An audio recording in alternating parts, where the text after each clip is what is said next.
میرے دوستو، ہم سے لوگ ایک بات پوچھتے ہیں کہ مولانا اللہ اور اللہ کے رسول کافی نہیں ہے جو آپ کہتے ہیں صحابہ کو بھی مانو اور صحابہ کے شاگرد امام ابو حنیفہ کو بھی مانو؟ کیا اللہ کی بات کافی نہیں ہے قرآن کریم؟ کیا رسول اللہ کی بات کافی نہیں ہے حدیث پاک؟ تم کہتے ہو صحابہ کے فتوے بھی مانو اور امام ابو حنیفہ جو صحابہ کے شاگرد ہیں ان کے فتوے بھی مانو. کیوں؟ قرآن پورا نہیں ہے، حدیث پاک کافی نہیں ہے، اور اللہ حج پہ لے جائے ہمارے کوئی یاروں کو، وہ ہمیں کہتے ہیں تم اطیعوا اللہ و اطیعوا الرسول سے تو نکل گئے ہو.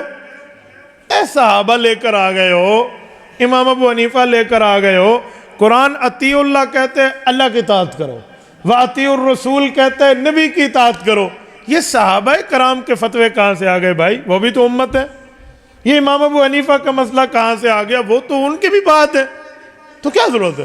کچھ لوگ یوں پھر ٹون بدل کے کہتے ہیں اجی میں امام ابو حنیفہ نو نہیں مانتا، میں صرف اللہ کو مانتا ہوں، صرف اللہ کو. ہاں میں کافر ہوں. کوئی لوگ پھر ہم سے یوں پوچھتے ہیں. بھائی میں ایک بات پوچھتا ہوں، آپ نے کبھی ہمارا موقف سمجھنے کے لیے کوئی خالی ذہن بھی لیا ہے؟ آپ نے اپنے اندر کوئی ٹھنڈے پانی کا گلاس ڈال کے کوئی دماغ ایسا بنایا ہے کہ ہم آپ کو سمجھا سکیں؟ آپ ضد کو تھوڑا ہٹا لیں، تعصب کی اینک کو اتار کے ایک سائڈ پہ رکھ لیں، دماغ کو کول اپ رکھیں، جسم کو وارم اپ رکھیں اور ہم سے بات کریں. اگر ہماری بات میں نقص ہو، ہماری بات میں نقص ہو، ہماری بات میں ویکنس ہو، ہماری بات میں وہ کیا کہتے کمزوری ہو تو آپ نہ ماننا، لیکن بات سننے کا تو آپ کو حق دینا چاہیے، موقف تو میں پیش کر پاؤں. میں ایک بات پوچھتا ہوں کہ ہم صحابہ کرام کو اور امام ابو حنیفہ رحمہ اللہ کو جو مانتے ہیں وہ اس لیے مانتے ہیں کہ اللہ کافی نہیں ہے، یا اسی لیے مانتے ہیں کہ رسول اللہ کافی نہیں ہے؟ یار وہ کون سا دنیا کا بے ایمان ہوگا جو کہے اللہ کافی نہیں ہے، یہ جو کہے حدیثیں کافی نہیں ہیں؟ بابا ہم تو قرآن کے بھی قائل ہیں، حضور کے فرمان کے بھی قائل ہیں، لیکن مسئلہ بابا یہ ہے کہ اس قرآن کی آیت کا مطلب کیا ہے وہ ہم حضور سے پوچھتے ہیں، اور اس حدیث کا مطلب کیا ہے وہ حضور کے شاگردوں سے پوچھتے ہیں. ایک ہی مسئلہ ہے. ہم نے صحابہ کو صرف ایک بنیاد پہ مانا ہے کہ وہ رسالت مآب علیہ السلام کے وہ ساتھی ہیں جو پیغمبر کی تشریح، پیغمبر کے فرمان کا مطلب، پیغمبر کے فرمان کی تفسیر، پیغمبر کے فرمان کی تشریح ہمیں سمجھانے والے ہیں. بس ایک ہی مسئلہ ہے کہ اللہ کی بات کو سمجھائے گا رسول اللہ، اور رسول اللہ کی بات کو سمجھائے گا حضور پاک کا شاگرد. لیکن تم نے کہا نہیں ہم اللہ کی بات کو خود سمجھیں گے، رسول اللہ کی بات کو خود سمجھیں گے. یوں نہیں ہے. سوال اٹھتا ہے کہ جب اللہ کی بات لکھی ہوئی قرآن میں آ گئی ہے اب سمجھنے کی ضرورت ہے؟ حضور کا فرمان لکھا ہوا بخاری، مسلم، ابو داؤد، ترمذی، نسائی، ابن ماجہ، مسند احمد، مسند امام اعظم، صحیح ابن خزیمہ، صحیح ابن حبان، مسند ابی عوانہ، بہت سی حدیث کی کتابیں جب لکھی ہوئی آ گئی ہیں تو لفظ لکھا ہوا ہے، بس مطلب سمجھ جاؤ. یہ کیا ضرورت ہے دوسری چیزوں کی؟ اب جھنگ کے دوستو ذرا توجہ رکھنا، میں بات کھلے طور پہ کہہ رہا ہوں کہ لفظ لکھا ہوا ہو، جب تک دیکھنے سننے والا نہ بتائے لفظ کا مطلب سمجھ نہیں آتا. چاہے لکھا ہوا ہو، چاہے لکھا ہوا ہو، دیکھنے سننے والا نہ بتائے سمجھ نہیں آتا. آپ کہیں گے کیسے؟ یہ میرے ہاتھ میں کیا ہے؟ سارے بتائیے. باہر کے دوستوں کو میں نے کہا توجہ رکھنا، کیا ہے ہاتھ میں؟ گھڑی. اب یہ لکھتے ہیں، ذرا کاغذ اٹھائیے، پین اٹھائیے، لکھیے گھڑی. لکھ لیا آپ نے؟ یہ ایک بندے کے سامنے رکھیے. گھڑی کے کئی معنی ہیں، وہ کون سا معنی کرے گا؟ گھڑی کا ایک معنی ہوتا ہے ٹائم پیس، الساعہ، جس پر ٹائم نظر آتا ہے. گھڑی کا ایک معنی اور بھی ہے. حج پہ گئے تھے؟ جی گیا تھا. کیسا وقت گزرا؟ جب عرفات کے میدان میں تھا، بڑی بابرکت گھڑی تھی. کیا معنی؟ بابرکت گھڑی تھی. روزہ رسول پہ گئے تھے؟ جی گیا تھا. کیسا رہا؟ بہت زندگی کی مبارک گھڑیاں تھیں. اب جو لفظ گھڑی لکھا ہوا ہے، جس کے سامنے لفظ ہے، وہ اس کا مطلب یہ والی گھڑی لے گا یا وہ والی گھڑی لے گا؟ بتائیے. وہ کوئی نہیں لے گا جب تک اسے بتانے والا بتائے گا نہیں. گھڑی کا ایک معنی اور لیتے ہیں. گرمیاں آنے لگی تھی، ایک بندہ بازار گیا، کہا میں کولر تو نہیں لے سکتا، تباہی کا دور ہے نا، تبدیلی کا تو نہیں ہے نا. نہیں سمجھ آئی؟ آج کل مہنگائی تو سب کے سامنے ہے نا. اجی کولر تو نہیں لے سکتا، گھڑا لے سکتا ہوں. گھڑے کے پیسے جیب میں رکھ کے پہنچ گیا کمار کے پاس. اس سے پوچھا بابا یہ گھڑا کتنے کا ہے؟ انہوں نے کہا جی 500 روپے کا. یہ لے گیا تھا 300. اس غریب بندے نے دل میں سوچا کہ اب گھڑا بھی نہیں لے سکتا، تو کہا مار صاحب کوئی گزارا کرو تو میں نے 300 کو گھڑا دے دو. اس نے کہا 300 تے گھڑا نہیں لبڑا. انہوں نے کہا 300 میں گھڑا نہیں ملتا، ہاں چھوٹی سی گھڑی پڑی ہے یہ اٹھا کے دے سکتا ہوں. اب بتاؤ گھڑی کا یہی معنی ہوگا؟ ایک مطلب اور لیتے ہیں. ایک بندہ مولانا کے پاس آیا، حضرت یہ دیکھیں ایک لفظ لکھا ہوا ہے، جس بندے نے رمضان المبارک کے چاند نکلنے کی خوشخبری دی اس پہ جنت واجب ہو گئی. یہ حدیث ہے؟ مولوی صاحب نے دیکھ کے کہا یہ گھڑی ہوئی بات ہے. نہیں سمجھے کیا کہا؟ ھذا حدیث موضوع، یہ گھڑی ہوئی حدیث ہے، جھوٹی ہے، گھڑانتو ہے، ہینڈ پکڈ، ہاتھ سے بنائی ہوئی ہے. تو اب جو لفظ گھڑی ہے اس کا ایک مطلب ٹائم پیس ہے، ایک مطلب زمانہ ہے، ایک مطلب چھوٹا مٹکا ہے، ایک مطلب جھوٹی روایت ہے. جس کے سامنے لکھ دو گھڑی وہ کیسے سمجھے گا؟ اس سے مراد ٹائم والی گھڑی، اس سے مراد وقت کا زمانہ، اس سے مراد چھوٹا مٹکا، یا اس سے مراد جھوٹی روایت، وہ کیسے سمجھے گا؟ وہ تب سمجھے گا جب اسے کوئی بتانے والا ہوگا، وہ تب سمجھے گا جب اسے کوئی آنکھوں دیکھا سمجھانے والا ہوگا. نہیں سمجھے؟ بابا میں حضور پاک کے فرمان کو، اللہ کے قرآن کو مانتا ہوں، لیکن اس کے بعد صحابہ اسی لیے مانتا ہوں وہ مجھے اس فرمان کا مطلب سمجھاتے ہیں. تو اطیع اللہ و اطیع الرسول کہہ کر میرے اوپر رندہ چلا رہا ہے کہ تو اطیع اللہ و اطیع الرسول سے نکل گئے ہو، تمہیں قرآن اور حدیث کی قدر نہیں ہے.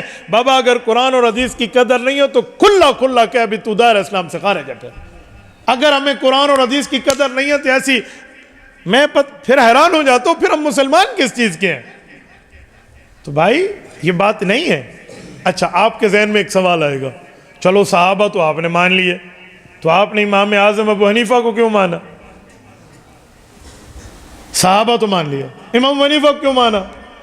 بھائی سوال یہ ہے، حضور پاک کے شاگرد کا نام صحابہ ہے. صحابہ کرام دا کوئی شاگرد کوئی نہیں سی، صحابہ کا کوئی شاگرد نہیں تھا. شاگرد تو صحابہ کے لاکھوں ہیں، 10 لاکھ تابعین ہیں. تو ان میں وہ شخص جس کی خوشخبری قرآن میں ہو، وہ شخص جس کی خوشخبری حدیث میں ہو، وہ شخص جس کی خوشخبری صحابہ دیں، وہ کون ہے؟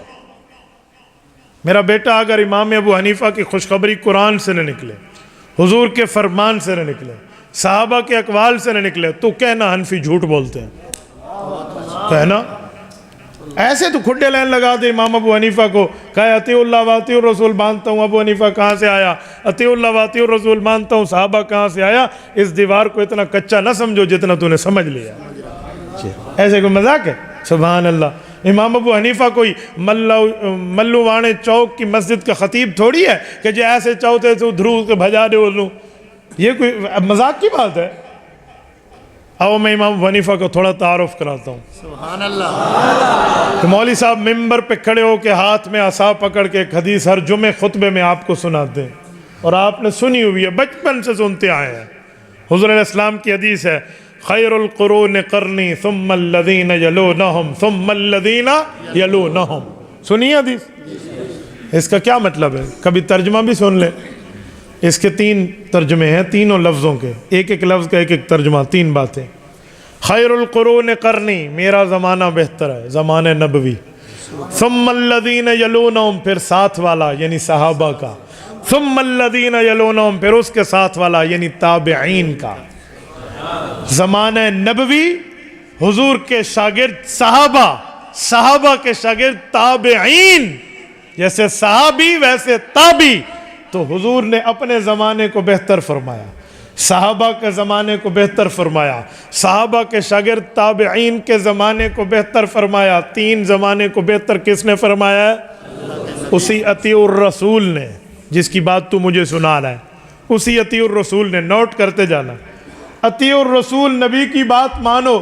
حضور فرما رہے ہیں میرا زمانہ بہتر، صحابہ کا بہتر، تابعین کا بہتر۔ تو یہ کب تک چلا ہے زمانہ بھائی؟ قرن عربی میں یہ کب تک گنا گیا ہے؟ پوری امت مانتی ہے، اس سے مراد ہے پیغمبر کا زمانہ جتنا تھا، اس کے بعد صحابہ 100 سال تک اس دھرتی پر موجود رہے۔ آخری صحابی جو گیا رسول اللہ کو دنیا سے گئے ہوئے 100 سال گزر گئے تھے، حضرت ابو طفیل عامر بن واصلہ رضی اللہ تعالیٰ عنہ، وَهُوَ آخر من مات من الصحابة بالکوفہ، آخری صحابی۔ اوکے، تو حضور پاک گئے سن 10 ہجری، 11واں ہجری شروع تھا، کسر ہٹا دیں سن 10 ہجری، تو صحابہ کا 100 سال آگے ملا دیں، کتنا بنے گا؟ 110 ہجری۔ آپ کی توجہ ختم ہو گئی، اسٹیج والے بتاتے ہیں، پہلے تو تسی بڑا سارا حال آیا بھی ایسی توجہ رکھنی ہے، جوان اکھیاں نال تو انہوں سننا ہے۔ بھائی حضور پاک کا زمانہ 10 ہجری، صحابہ کا 100 سال ملائیں کتنا؟ ایسے 110 ہجری، ٹھیک ہو گیا۔ پھر تابعین کے 100 سال ملائیں کتنا؟ 210 ہجری۔ اب کون سی ہجری ہے؟ 1443 ہجری۔ حضور نے کتنے زمانوں کو دعائیں دی ہیں؟ 3۔ اپنا زمانہ صحابہ کا، تابعین کا، خیر القرون قرنی ثم الذین یلونہم ثم الذین یلونہم، حضور کا بہتر، صحابہ کا بہتر، تابعین کا بہتر، 210 ہجری تک زمانہ بہترین، محجبین، دل نشین، حسین ہے۔ یہ حضور پاک کی دعائیں ہیں۔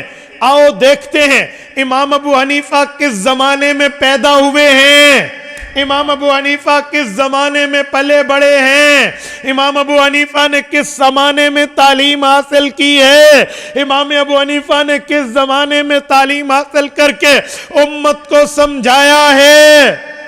فائنل کر لیتے ہیں، امام ابو حنیفہ کب پیدا ہوئے، کب پلے بڑے، کب فتویٰ دیا، کب کس سے پڑھے، تھوڑا تعارف، انٹروڈکشن، وضاحت، تفصیل۔